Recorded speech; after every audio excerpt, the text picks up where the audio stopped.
first dose of diclegis.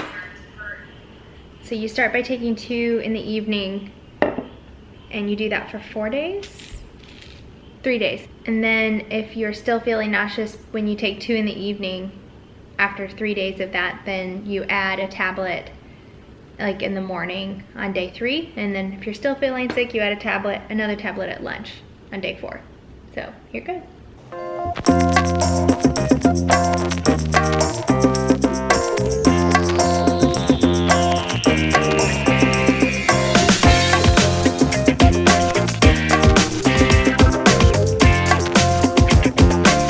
Last night was the first night I stopped taking supplemental vitamin B6 and Unisom combo, and instead took my 2 pills of diclegis before bed.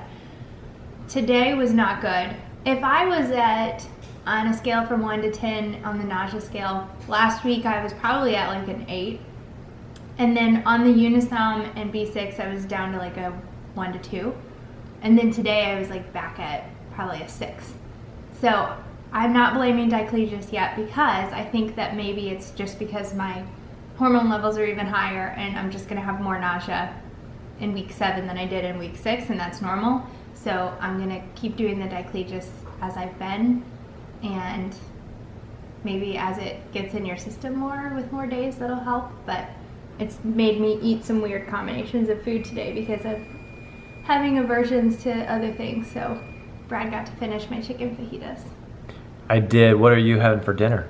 Mashed potatoes and an egg on toast. Sweet.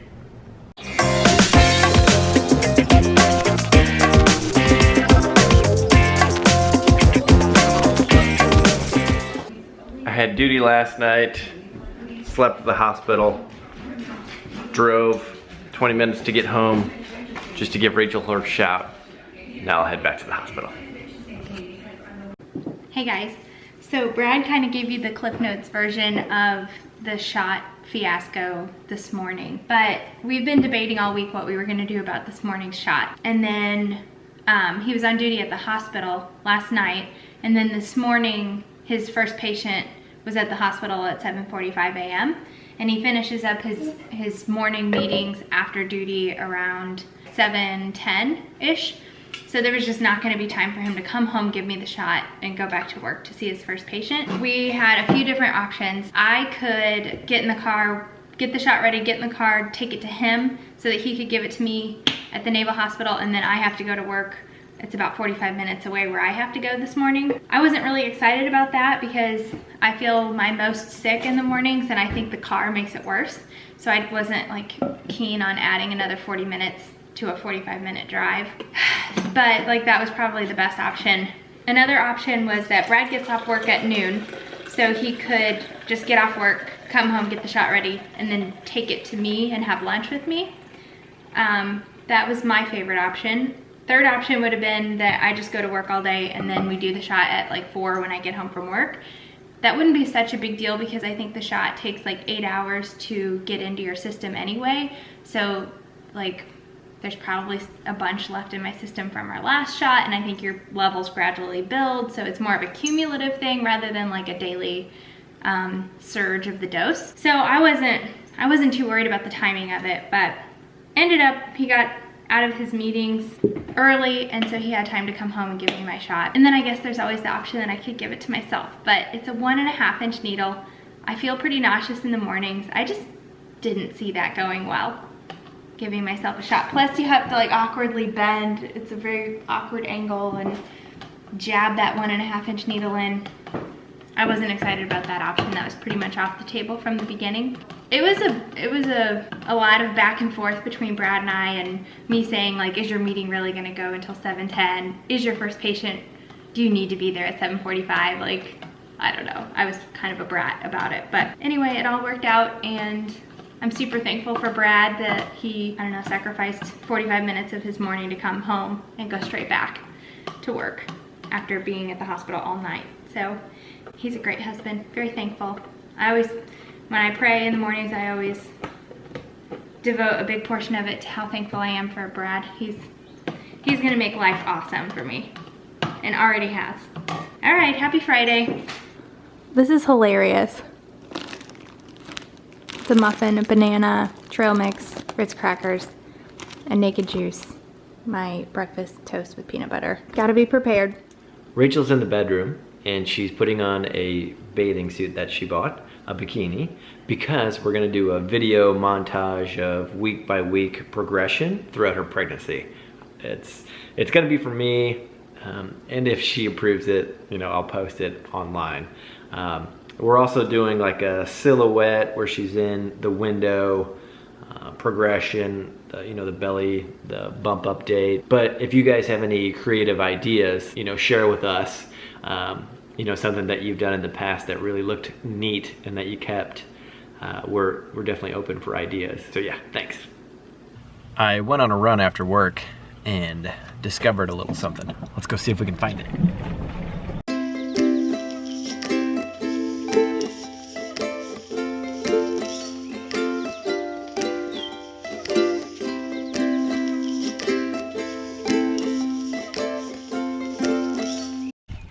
Brad was looking for an alligator that he saw earlier on his run. I have a question for you. Sure. Have you ever gone out and sought an alligator and seen one? Yes, when your Aunt Laurie was here.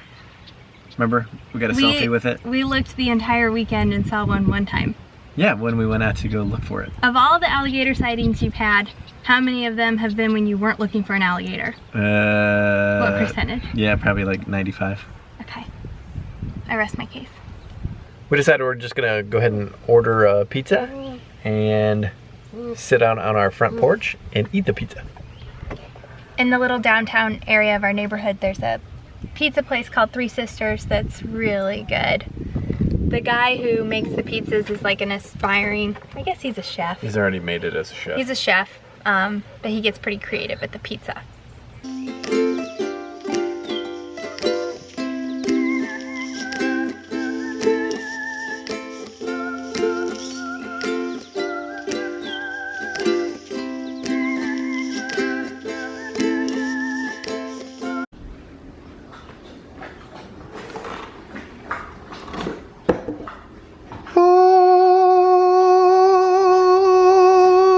In the evening, Rachel's craving watermelon.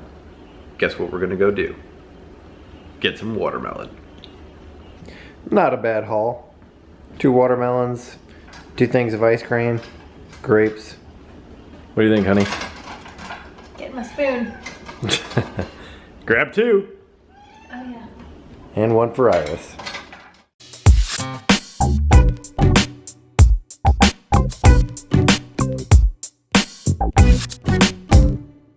So there's actually a pretty small circle of area that you can do this shot where you don't get really sore. And I think it's because the muscle, so this is an intramuscular injection, and you know when you get like a tetanus shot in your arm and your arm's really sore for a few days, that's kind of what this shot does. And if you put it too low in your glute, then it's your entire glute that's sore. And that's not good because you use that muscle a lot. So they tell you to go up higher and out a little bit more, like more towards your hip, because that muscle is a lot smaller, and when it gets sore, you're not using it as much. So the other day, like randomly, I'll just be ridiculously sore after a shot. And so the other day was one of those times, and I was getting ready to get in the shower, and I was looking at my backside because it just looked like it felt like it should look bruised. And I was looking and I could see the hole where the injection had been done, and it was like right in the middle of my big glute muscle. It was hilarious. So I came out and showed Brad, and I was like, well, I know why I felt sore for the last couple of days. My bad. But he's really good. There's like, you can see where the needle pokes are, and there's like a cluster of them on each of my hips because we alternate each day, and you can see right where you need to go. But I don't know what happened that morning. That was probably one of the mornings that it was really early and it was dark. Right. But, oh well, 2 more weeks. 2 more weeks? 2 more weeks. Rachel may be just a little bit of an overachiever.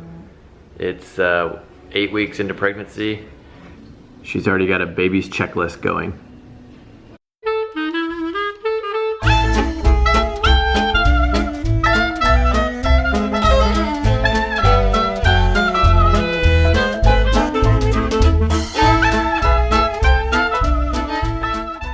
Rachel and I never fight, but there is one thing that we fight about constantly.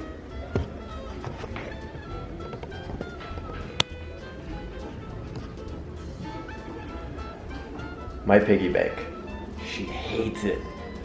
And honestly, I don't really like it. I got it at the dollar store, but I just keep it around because I know she hates it. Seeing the alligator on the run yesterday really made me want to go check out some alligators. And we've heard lots of good things about this National Wildlife Park that's not very far from here in Savannah. So we're gonna head there and see if we can see some alligators. Once again, I'm stashed with snacks. And this bag's getting really full. I think I need to go ahead and get a diaper bag so that I can keep all of my snacks with me. We decided to bring Rusty so we could feed him to the alligators. Hilarious. Just kidding. Brad was talking earlier about that god-awful piggy bank, and I was just watching the clip.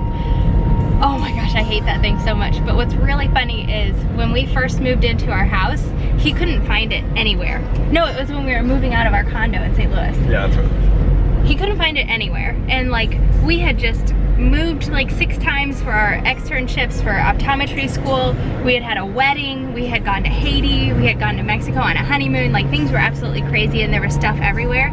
And he was convinced that I threw out that stupid piggy bank, and I was like, honey, as much as I hate that thing, you pretend like it means so much to you, which now I know is false, but I would never throw it away. And he was convinced. You were like mad at me. Well, it's because you've threatened to throw it away like multiple I've never threatened to, well, maybe. Yeah, you definitely have. But it was hilarious. He was like legit mad at me for a few days thinking that I had thrown it away, and then he found it like buried in our closet.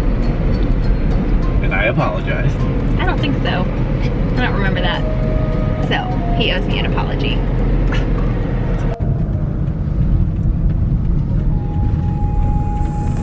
Rusty, you gotta keep an eye out for gators. They'll love to eat you. Got a little extra meat on your bones. You're pretty slow.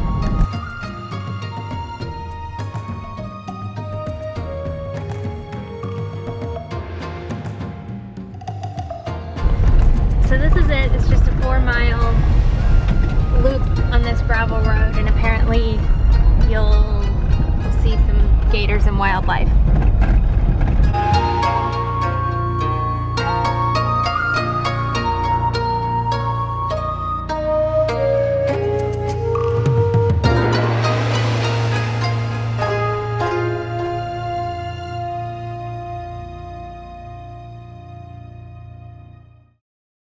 I think one of my favorite things about living in South Carolina is all the Spanish moss that comes off the trees. No doubt. It's really Majestic. whimsical. Ooh, whimsical. Good Yeah, word. whimsical. So pretty. So far we've only just seen the 2 alligators. But one of my favorite fun facts that I read talks about how motherly they are. It says, female alligators are devoted moms. They build nests made of vegetation, sticks, and leaves near a body of water. As the vegetation decays, it heats up and keeps the eggs warm. She stays near the nest throughout the 65-day incubation period, protecting them from intruders. When the eggs are ready to hatch, the little alligators make high-pitched noises so that the mom knows to dig them up. And then she will stay around them for up to a year after they're hatched. Aw. I know. A year's not very long. Imagine if we only had to parent for a year. All right, you're on your own. Well, it's probably long in reptile years. Well, how old do they get? Wasn't it 15? They could live up to be 15? No, that was 15 feet. Oh. Find out, stay tuned. They live 30 to 50 years old. Wow. 30 to 50? Yep. Well, I bet they have multiple batches of kids too, so they can't really very well parent all of them. Right.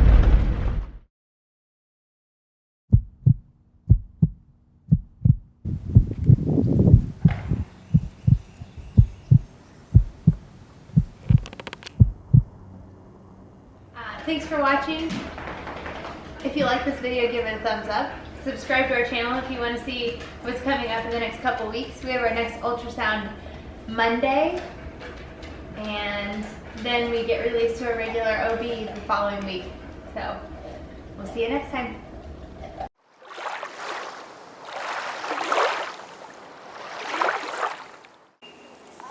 Okay, so I've been on the front porch recording this alligator for like a month, trying to get some action. And finally, I get it. I get the shot.